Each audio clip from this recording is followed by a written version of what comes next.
اعوذ باللہ من الشیطان الرجیم بسم اللہ الرحمن الرحیم۔ اب جو دو رکوع اگلے آ رہے ہیں یہ بڑے اہم ہیں اس اعتبار سے کہ یہ تاریخ بنی اسرائیل کا غزوہ بدر ہے جس کا تذکرہ ہوگا۔ میں ایک بات آپ کو بنی اسرائیل کی تاریخ کی بتا چکا ہوں کہ جب حضرت موسیٰ کے انتقال کے بعد یوشع ابن نون کی سرکردگی میں انہوں نے جہاد کیا، قتال کیا تو فلسطین فتح ہو گیا، لیکن انہوں نے چھوٹی چھوٹی حکومتیں 12 بنا لی اور آپس میں لڑتے بھی رہے۔ لیکن 300 برس کے بعد پھر صورتحال پیدا ہوئی، وہ واقعہ ہوگا جو اب سامنے آ رہا ہے کہ جب ان کے اوپر دنیا تنگ ہو گئی، آس پاس کے جو کافر اور مشرک لوگ تھے انہوں نے انہیں دبا لیا، بہت سوں کو ان کے گھروں سے ان کے ملکوں سے نکال دیا، تو پھر تنگ آ کر انہوں نے کہا اس وقت کے نبی سے کہ ہمارے لیے کوئی بادشاہ بنا دیجئے، سپہ سالار بنا دیجئے، اب ہم اللہ کی راہ میں جنگ کریں گے۔ تو وہ جو جنگ ہوئی ہے طالوت اور جالوت کی، اس جنگ کے بعد سے خلافت راشدہ شروع ہوئی ہے دور بنی اسرائیل کی۔ گویا کہ خلافت راشدہ دور بنی اسرائیل کی 300 برس بعد آئی ہے ان کے رسول کے انتقال کے، جبکہ خلافت راشدہ اس امت مسلمہ کی متصل ہے رسول اللہ صلی اللہ علیہ وسلم کے زمانے کے ساتھ، اس لیے کہ صحابہ نے جانیں دیں، خون دیا، قربانیاں دیں، اور اس کے نتیجے میں حضور کی زندگی ہی میں دین غالب ہو گیا، اسلامی ریاست قائم ہو گئی۔ تو ظاہر بات ہے اس کے بعد آپ کے انتقال کے بعد خلافت کا دور شروع ہو گیا، لیکن وہاں یہ سارے سال 300 برس گزرے ہیں، اس کے بعد ان کا دور خلافت آیا ہے، اور اس میں بھی 3 خلافتیں ہیں کہ جو متفق علیہ ہیں۔ ویسے وہاں تو وہ نبوتیں ہیں، طالوت علیہ السلام، داؤد علیہ السلام اور سلیمان علیہ السلام۔ چوتھی خلافت پر آ کر تقسیم ہو گئی ہے، جیسے حضرت علی کے زمانے میں چوتھی خلافت میں عالم اسلام جو ہے دارالاسلام منقسم ہو گیا کہ مصر اور شام نے حضرت علی کی خلافت کو تسلیم نہیں کیا۔ اسی طرح حضرت سلیمان کے 2 بیٹوں میں پھر ان کی مملکت تقسیم ہو گئی، ایک اسرائیل اور ایک یہودیہ، یہ 2 ریاستیں وجود میں آئی، یہودی۔ بہرحال یہ جو واقعہ تھا کہ جس کے بعد خلافت راشدہ شروع ہو رہی ہے، اسلام کا غلبہ شروع ہو رہا ہے حضرت موسیٰ کی تاریخ میں، وہ ہے طالوت اور جالوت کی جنگ۔ اس کے لیے اب یہاں پر تذکرہ ہو رہا ہے، اور یہ بھی ایک آئینہ دکھایا جا رہا ہے صحابہ کرام کو، اب یہی مرحلہ تمہیں درپیش ہے۔ غزوہ بدر آیا چاہتا ہے، آئینہ، coming events cast their shadows before, تمہیں پہلے سے بتایا جا رہا ہے۔ الم تر الی الذین خرجوا من دیارہم، کیا تم لوگوں نے غور نہیں کیا، کیا تم نے غور نہیں کیا ان لوگوں کے حال پر کہ جو نکل گئے اپنے گھروں سے، وہم الوف، جبکہ وہ ہزاروں کی تعداد میں تھے، حذر الموت، موت سے ڈر کی وجہ سے، یعنی جب کفار اور مشرکین نے غلبہ کر لیا ان پر اور بہت سے ملکوں سے یہ بھاگے اپنے ملک چھوڑ کر، فقال لهم اللہ موتوا، تو اللہ نے ان سے کہا کہ مر جاؤ، ثم احیاہم، پھر انہیں زندہ کیا۔ یہاں یہ بھی ہو سکتا ہے مراد کہ فی الواقع یہ عمل ہوا ہو، اور یہ بھی مراد ہو سکتا ہے جیسے قوم مر جاتی ہے لیکن پھر اس کا نشأت ثانیہ ہو جاتی ہے، پھر اللہ نے ان کے اندر ایک جذبہ پیدا کر دیا۔ یعنی یہاں پر مرنا اور احیاء جو ہے وہ معنوی ہو،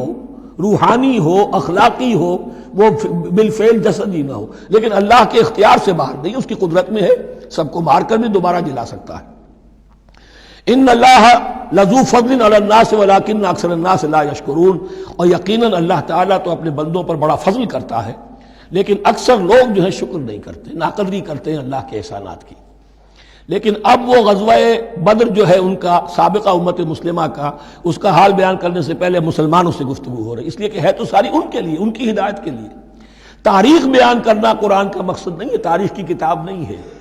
یہ، تو جو پروسیس آف ریولوشن چل رہا تھا، جو جد و جہد تھی، جو تحریک تھی محمد رسول اللہ کی، جس مرحلے میں سے وہ تحریک گزر رہی ہے، اسی مرحلے کی مناسبت سے سابقہ تاریخ سے بھی واقعات لائے جا رہے ہیں، اور اسی کی مناسبت سے وہ جو بھی وقتی احکام ہیں وہ دیے جا رہے ہیں۔ وَقَاتِلُوا فِي سَبِيلِ اللَّهِ وَاعْلَمُوا أَنَّ اللَّهَ سَمِيعٌ عَلِيمٌ، اور جنگ کرو اللہ کے راستے میں، اور جان لو اللہ تعالیٰ سب کچھ سننے والا اور جاننے والا ہے۔ مَنْ ذَا الَّذِي يُقْرِضُ اللَّهَ قَرْضًا حَسَنًا فَيُضَاعِفَهُ لَهُ أَضْعَافًا كَثِيرًا، کون ہے وہ شخص کہ جو اللہ کو قرض حسنہ دے؟ یہ انفاق جب کیا جاتا ہے خالص اللہ کے دین کے لیے، تو اللہ کہتا ہے یہ میرے ذمہ قرض ہے، دین میرا ہے، تم میرے دین کو غالب کرنا چاہتے ہو، میری حکومت قائم کرنا چاہتے ہو، تو جو کچھ اس میں خرچ کرو گے وہ مجھ پر قرض ہے، قرض حسنہ ہے۔ من ذا الذی یقرض اللہ قرضا حسنا فیضاعفہ لہ، تو اللہ اس کو اس کے لیے بڑھاتا رہے، دگنا کرتا رہے، اضعافا کثیرا، دگنا چوگنا، بہت گنا۔ واللہ یقبض ویبسط، اور اللہ کے اختیار میں کسی چیز کو چھوٹا کر دینا، سکیر دینا، اور کھول دینا اور کشائش کر دینا۔ وَإِلَيْهِ تُرْجَعُونَ، اور اسی کی طرف تمہیں لوٹا دیا جائے گا۔ یہاں دیکھیے یہ دونوں چیزیں، جہاد بالنفس اس کی آخری شکل قتال، اور جہاد بالمال اس کے لیے پہلے لفظ آ رہا تھا انفاق، اب قرض حسنہ، اللہ کو قرض حسنہ۔ الم تر الی الملأ من بنی اسرائیل من بعد موسیٰ، کیا تم نے غور نہیں کیا موسیٰ کے بعد بنی اسرائیل کے سرداروں پر، ملا من بعد موسیٰ، اذ قالوا لنبی لہم، جبکہ انہوں نے اپنے نبی سے کہا۔ یہ تو میں آپ کو حدیث سنا چکا ہوں، کوئی وقت ایسا نہیں گزرا حضرت موسیٰ کے بعد کہ نبی کوئی نہ کوئی موجود نہ رہا ہو، حضرت عیسیٰ تک۔ اس زمانے کے جو نبی تھے ان سے انہوں نے کہا لَهُمْ مُبَعَثْ لَنَا مَلِكًا نُقَاتِلْ فِي سَبِيلِ اللَّهِ، اب ہمارے لیے کوئی بادشاہ مقرر کر دیجئے تاکہ ہم اللہ کی راہ میں قتال کریں، جنگ کریں۔ یہاں بادشاہ سے مراد ہے جو سپہ سالار ہو۔ نبی ہے تو ظاہر بات ہے کہ نبی کا رتبہ تو بلند رہے گا، لیکن نبی کے تابع ہو کر کوئی شخص کہ جو جنگ کی سپہ سالاری کر سکے اس کو نامزد کر دیجئے۔ قال هل عصیتم ان کتب علیکم القتال الا تقاتلوا، جو نبی تھے یہ سیموئیل نبی تھے، سموئیل، یہ آپ اولڈ ٹیسٹمنٹ میں پڑھیں گے سیموئیل نبی۔ انہوں نے کہا کہ اس کا بھی اندیشہ ہے کہ جب جنگ فرض کر دی جائے اللہ تقاتلوا، پھر تم جنگ نہ کرو، یعنی ابھی تو بڑے تمہارے دعوے ہیں، بہادری دکھا رہے ہو، بڑا جوش و خروش ہے، کہیں ایسا تو نہیں ہوگا کہ ادھر سے میں اللہ تعالیٰ سے اجازت بھی لوں جنگ کی اور تمہارے لیے کوئی سپہ سالار یا بادشاہ بھی بنا دوں اور پھر تم جنگ سے کرنی کترا جاؤ۔ قالوا وما لنا الا نقاتل فی سبیل اللہ، ان کا کیا کیسے ممکن ہے کہ ہم اللہ کی راہ میں قتال نہ کریں؟ وقد اخرجنا من دیارنا وابنائنا، جبکہ ہمیں نکال دیا گیا ہے ہمارے گھروں سے اور ملکوں سے اور اپنے بیٹوں سے، یعنی ان کی اولاد کو تو انہوں نے غلام بنا لیا،